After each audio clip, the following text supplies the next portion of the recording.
name is Danielle and welcome to my channel. Please don't forget to subscribe and like this video when you're done. Okay, so today I'm going to chat to you guys about hair. Doesn't matter which country, which race, or which hair type you are, at some point we've all had a struggle with the hair, okay? For me, coming from a background where bushy and curly hair was not the in thing, the go-to was hair relaxer. I had my first hair relaxer done at the age of 10. No, it was not my mother who took me. I went with someone and the hairstylist used their discretion and it burnt like crazy. But I was so happy with the result after because it was all smooth and all sleek and it was before hair irons. So that's what we needed to do to feel pretty as a 10-year-old and many other 10-year-olds too. And so I grew up right up until my adult life doing my own hair, and that's what you done. So I never got to know how to handle or how to treat my own natural hair. And in my mind, I had hair that couldn't grow. I had hair that was like super stiff and damaged and hard. And that's what I thought my hair was. So anyway, in 2009 or 2010, I lived in England and I had a friend and she stopped using relaxer on her hair. And she stopped using shampoo and conditioner with certain chemicals in her hair.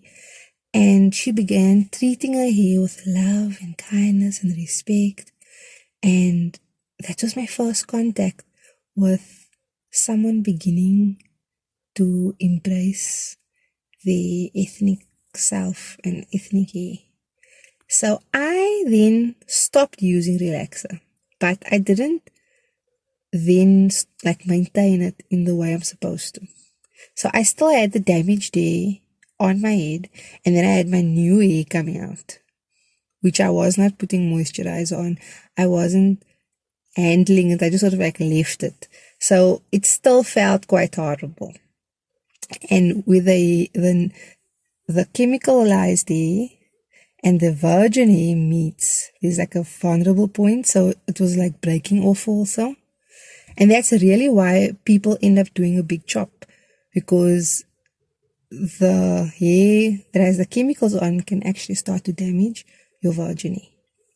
But there is a way around it, okay, guys?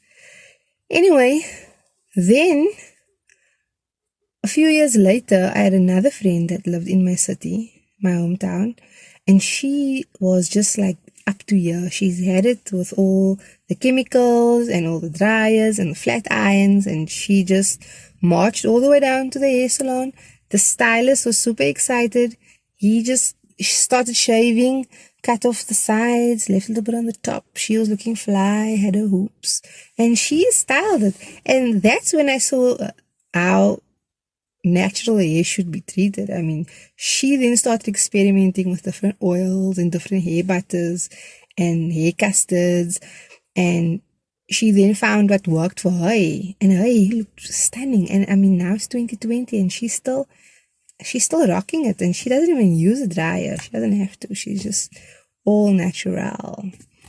So anyway, then I was living in Qatar and I had my little girl, and I looked at this girl and she was just beautiful. She had the perfect fingers. She had the cutest toes, the cutest nose, and this stunning, this thick bunch of girls. And I mean, she was just born. And I thought to myself, how can anyone change this perfection? And as I looked up, I looked in the mirror and I looked at my dry, damaged, falling out hair, and I just thought, I'm her mother and I don't want her to change anything about herself. How am I supposed to tell her how beautiful she is if her hair is exactly like my natural hair and I'm putting on these horrid chemicals? So I marched over to the sink in the bathroom. I got the hair scissors and I don't have any hair scissors, just scissors. And I just started chopping because I had about this much of unrelaxed day because I just didn't relax it at some point in my pregnancy anymore. And then I just started like chopping it off like all over. My husband helped me. He chopped the back. And then I felt amazing. I felt so free. I felt liberated. I can swim. I can go out in the rain. I can do anything I want to do. And plus, I discovered I had a really nice shaped head. And it brought out my face, like the curls, the color. It just brought out the features in my face. So I actually felt like I looked beautiful too. Then some people that lived around, they were South African and they received my new look as some type of crisis.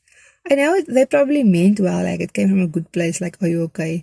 But there was this rumor that I am going through some type of Britney Spears breakdown in motherhood. And that's why I'm cutting my hair.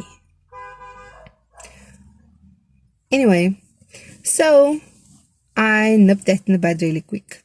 But basically, guys, when you see someone making such a change, it's not always a bad thing. So that's how difficult it can be, especially if you are in an environment where you're going to look different, where people are going to perceive your self-love as something else, and it's not always got to do with you. It's got to do with them mostly.